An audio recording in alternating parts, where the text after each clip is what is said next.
Storm surveyors are assessing the damage to determine if it might have been a tornado or just those straight line winds. The American Red Cross is helping out the two families whose homes are unlivable. Meanwhile, many in East Nashville say they were overwhelmed with anxiety before and after these storms. To them, it felt like a repeat of an all too familiar scene this time last year. Tonight, News Channel 5's Levi Ismail speaks with a specialist who says it's a concern that should not be taken lightly. Walk through this East Nashville neighborhood and you can hardly trust your eyes. Damage from last year looks a lot like last night. And I opened my front door and this was laying in the front. I was like, well, that must have been what that big boom was. Richard Henry could set his clock to this spring cleaning every year because it's another March and another storm.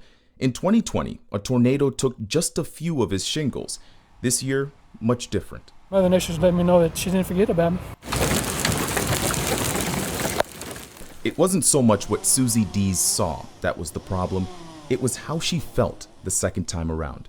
I get a little feeling in my stomach like, oh no, here we go again. You're living with that in your body all the time, unless it gets cleared out, unless you process it. Dr. Kathy Hacker is a PTSD or post-traumatic stress disorder specialist. She says it's easier for some to experience those triggers when these storms fall around the same time. When we live through something that is too overwhelming for us to process in the moment, then it sort of gets stuck in our brain and in our bodies. If looking back triggers anxiety, stress, depression, and isolation, those are all symptoms of PTSD. Dr. Hacker says you could consider getting help, but in the short term, try writing your thoughts down. And let your emotions flow. It's okay.